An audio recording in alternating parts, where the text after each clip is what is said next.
Hello, everyone, and welcome to another episode of Tell Your Story. I'm your host, Todd Nesloni, the Director of Culture and Strategic Leadership at TEPSA. And each episode, I look to bring you a different guest who has encouraged, inspired, or challenged me in one way or another and bring them on to share some of their story in hopes that it inspires you to share some of yours. I'm thrilled for my guest today to have my friend, LaQuita Outlaw, on with me. LaQuita, tell everybody a little bit about who you are. Well, I am currently a middle school principal on Long Island, and I have 6 through 8 and 1,400 babies in my building. I am the mom to 2 amazing 7th graders.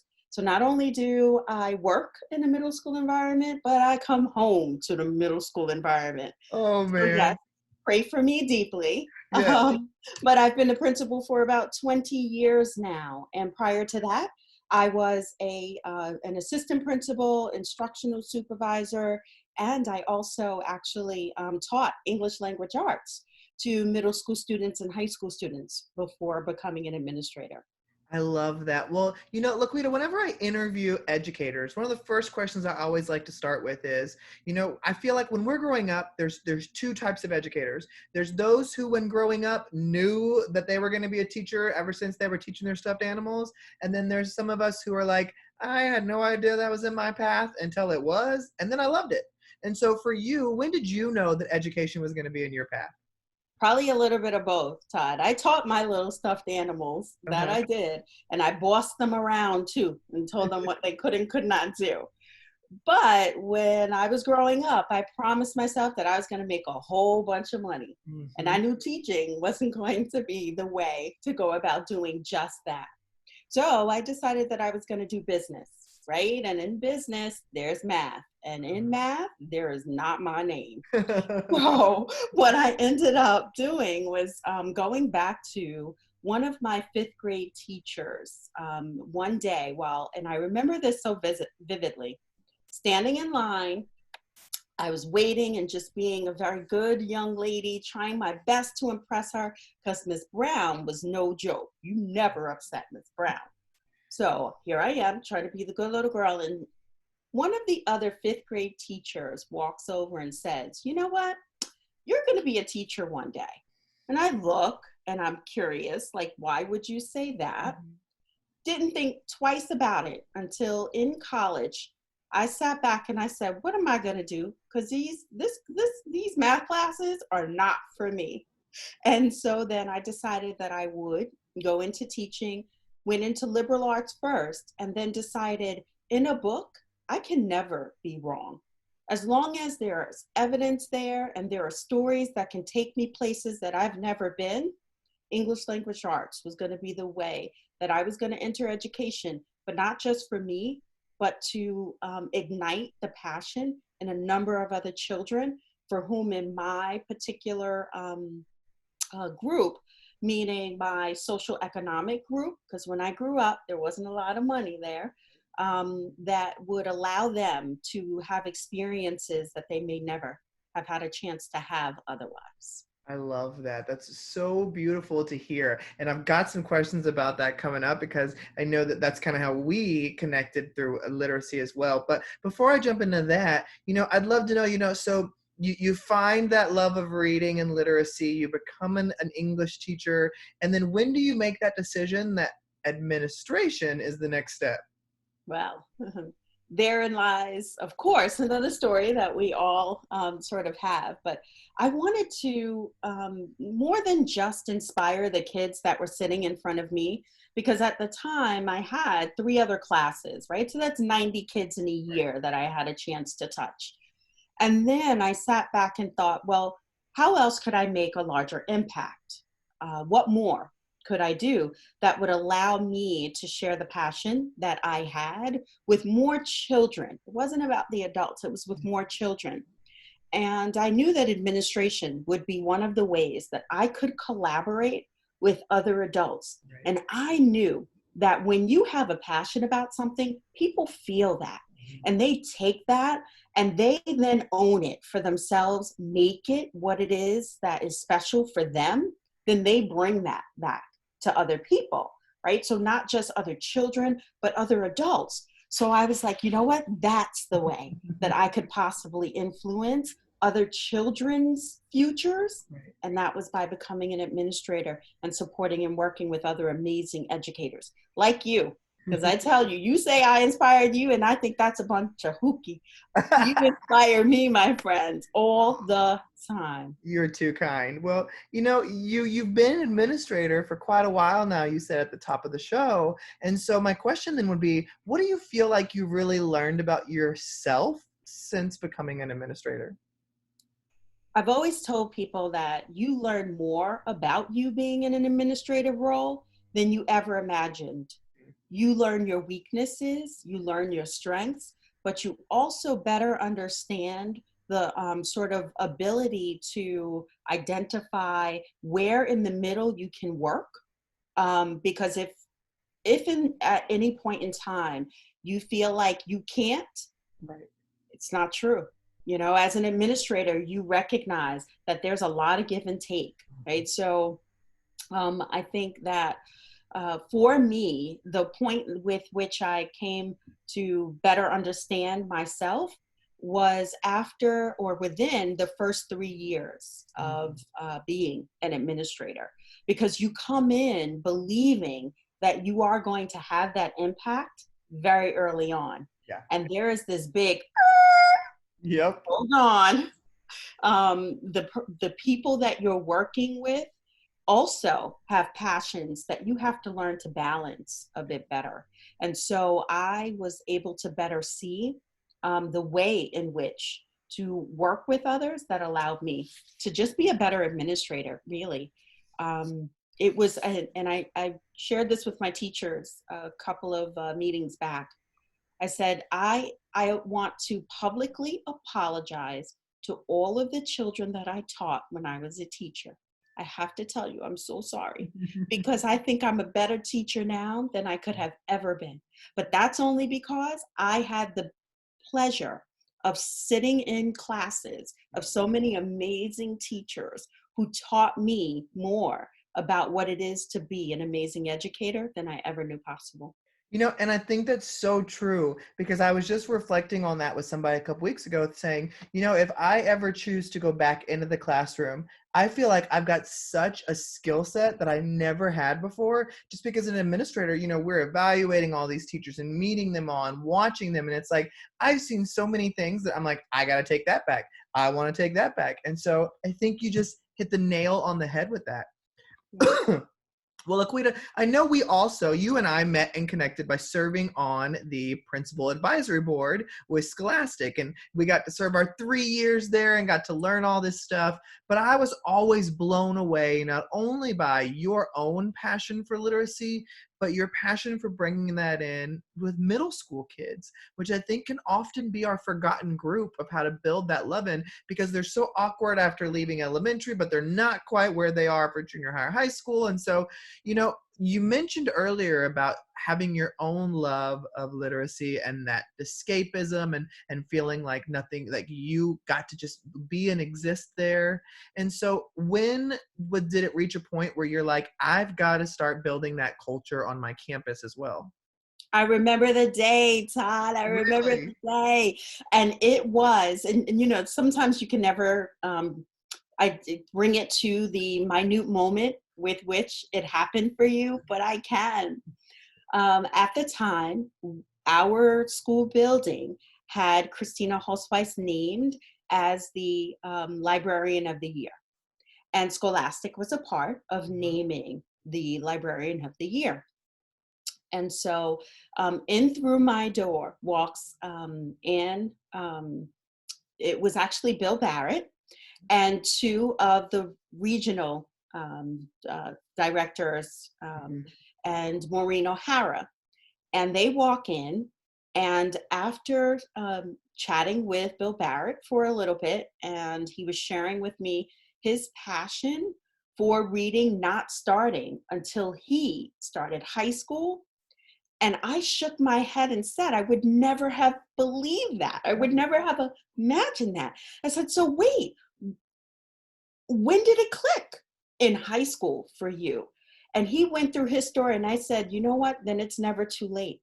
It's never too late for me to bring that passion to children, because the idea of just finishing a book is something that was novel, you know, so it was at that moment that I said, I'm going to take from this point forward every opportunity that I can to celebrate books with middle school students. Because even if I get one, even if I get a Bill Barrett, then I know that I have then further impacted again, which is what my original goal was when I started in teaching, then I can impact others just through the opportunity to influence the one person who's in front of me. And so then I sat and I thought about what could be one way, right? Because I'm always trying to think of what is a non-threatening way. Right. That's not the word that I'm looking for, but low stakes. That's the word I'm looking for, Todd. What's a low stakes way to bring books to kids, middle school kids, in that way? And it hit me. I said, I could walk around with a book. It requires nothing different from me. But that book then had many conversations attached to that, right? Because just walking around with the book Wonder, that was the one I started with. Because I knew so many of my 5th grade students who had come into my middle school had read that as a collective 5th grade book. So I knew at the very least that I was going to get conversations there. Right. I took that book. I stood at my morning post every morning with that book in hand. Teachers started coming over to ask me, what are you reading? Oh, I read that book. I didn't read that book. And we had conversations. I'd walk in the cafeteria with that book in my hand. Oh my God, Dr. Outlaw, you're going to love that book. Did you read it? Oh, in August. So those conversations started. Then from there, I was able to recommend other books. Again, another low stakes opportunity, right? Because what more does it take for me to say, oh, if you like this book, think about reading that book. Yeah. From there, I started then over the PA, giving just, you know what, guys, I like this book. Kids then started coming to me to say, Dr. Outlaw, I like that book too. And again, I was developing relationships with children around something other than discipline. And that felt good to me too. Yeah. I love that. And, I think I love what you just said there as a leader, building relationships around something other than discipline. And, and that act of just simply carrying a book. It's like, you don't even have to do it's not like you're adding anything extra to your plate. And it's just building that in there. And so outside of those, is there something that you've done that you're like, oh, this is what I'm most proud of. I love that we did this, or I saw the biggest bang with this. Is there something like that, or is that still just the carrying the book? No, you know what? I would say that the carrying the book was the top of the echelon. I love And that really did it. But the other thing for me was the increasing of the reading books in the classrooms for my teachers, right? So by making books that were not just represented the children for whom we served, because I think that was also very important. Right. Growing up, I only had books that represented children who lived lives that I couldn't understand. Now, mind you, I did want the escape, right? But I also needed to know that there were children out there who felt like me, who thought like me, but Tom, more importantly, who looked like me. And so I then said that I wanted to make sure that teachers in the classrooms had books that they liked so they could talk about them, but also for that they could have books like the one that you talk about with Tiffany Jackson and Monday. Yes, Monday's not coming. Monday's not coming home, right? So those books that they then will say, oh yeah, I know how she's feeling. I just read, and this is like here, I want to share with you, if you haven't read Jewel Parker Rhodes' Black Brother, Black Brother. Oh, no, it's on my list. Move that to the top of your list, Todd. I love her so much. Like, I love every one of her books. and you're going to love this one just as much, if not more. And I read Ghost Boys, Uh-huh. and I really enjoy Ghost Boys because Jewel Parker Rhodes has a way of capturing sort of the teenage experience Yeah. so well. And you wouldn't recognize, and she does it in young men so well. So I'm very impressed with that. But in this book, I learned not only about fencing, Uh-huh. a lot about fencing, but also she captured the way that that young man struggled because of his ethnicity, but having a brother who looks different than him. And they go to the same school, but their struggles are so different. And she captures that with an essence that made me say, every single young man in my building needs to read Black Brother, just to know that the inner strength that you possess can far exceed any trepidation that you could ever have. So I thought that like I would have opportunities to bring to kids in the classrooms of families and communities that I serve, books that represent many of the feelings that they have. It may not be the same situation, Right. but those things that they're going through, you're going to recognize a little bit, but also you're going to see that, yes, I do possess a strength. I do possess the ability to push through and make it. And that was important. Well, and I love that what you share there as well is, sometimes we can get so caught up when we talk about literacy and diversity and making sure that there are characters that reflect the kids. And that is huge and important. But I think exactly what you said, having emotions that are reflective of what they're going through, but also introducing them to characters that don't look anything like them and don't go through those experiences. All of that is important. And I think something that so many of us take for granted sometimes is also something you said is, I think of people like me who's a white middle class male, and even though I grew up with some levels of poverty, I didn't have that immense poverty that some of my students are going through, but I never had an instance where I wasn't seeing myself on TV or in a book or in a movie. And you talk about how, even in your own childhood, there were times where you're like, I don't see myself in these books, whether that's the experiences I'm going through or people who look or sound like me. And so I think that having that conversation is so important for us to continually be having. Do you remember one of those first books that really spoke to you and really just gripped you? I do. And it's funny because I didn't even see myself as a reader when I was reading this book, but it was Fly Girl. I Ah, can't remember the author, but I do know that it's still one that's widely read. And it was a fairly thick book, if I remember correctly.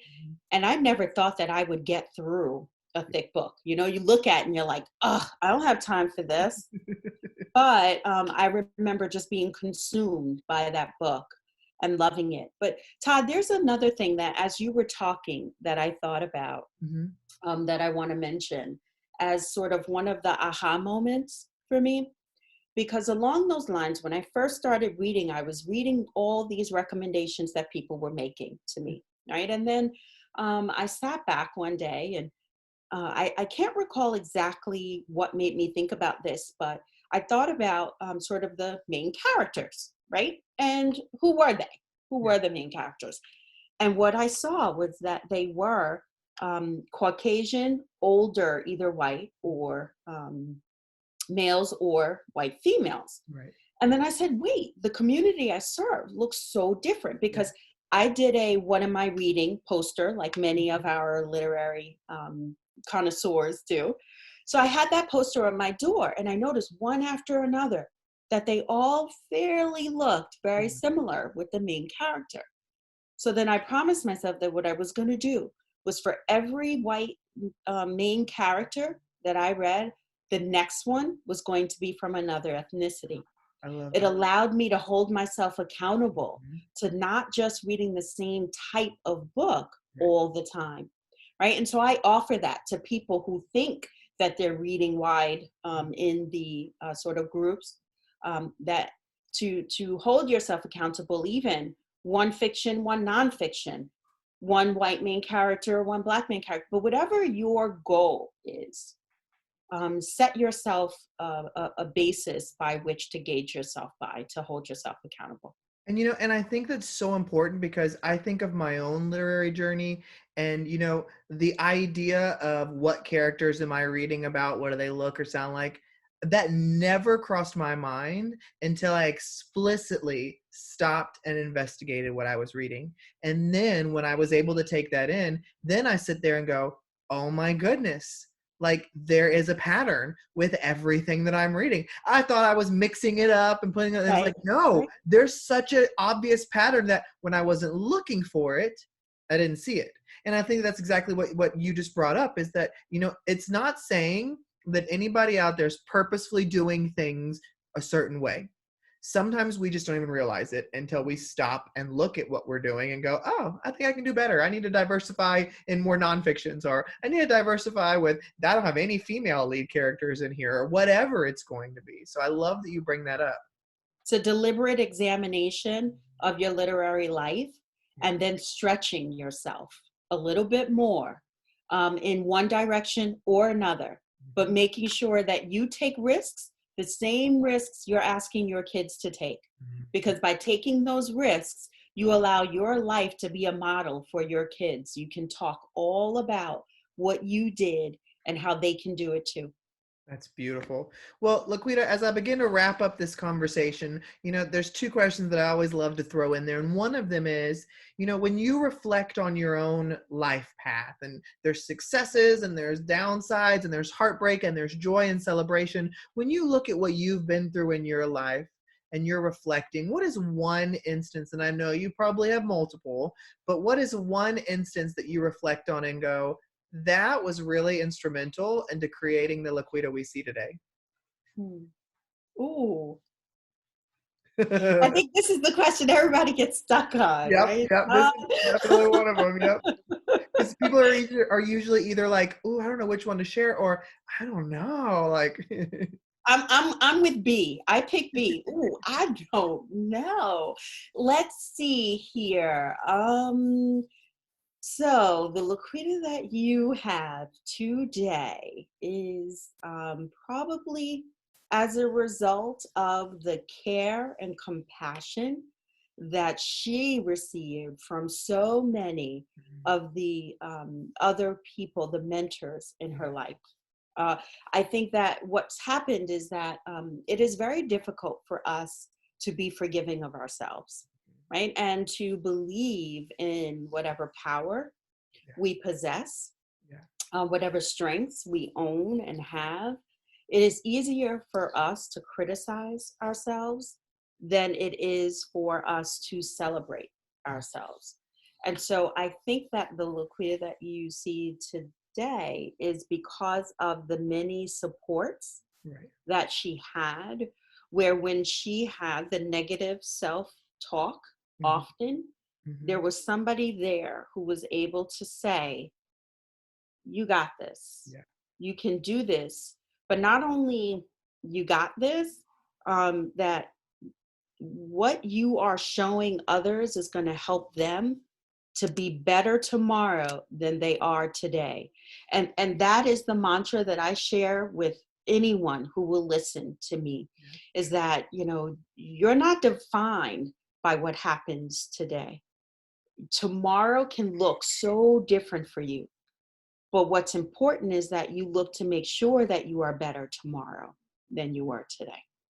Well, I just gotta say, you answered my last question because I mean I think that was so beautiful. Because what I normally end on is, what is one thing that you hold close that you just wish more people knew or understood, and I think it would probably be what you just said, and I think that was so well spoken and well worded about, just owning who you are, owning your voice, but having those people in your life who remind you of what your value is. So I love that. Well, Laquita, I know that video recordings just are not your thing, but I was so excited when I was able to get you to come on because there was so much amazingness in this conversation. So thank you for coming on Tell Your Story. Thank you for having me, Todd. I really appreciate you even thinking about me, really. And Thank you. thank you, everybody, for listening or watching another episode of Tell Your Story. Remember, you can check out past episodes on iTunes, Spotify, SoundCloud, YouTube, wherever you get your stuff, it's there. I hope today's conversation with LaQuita has encouraged you to get out there and tell your story, because every story matters.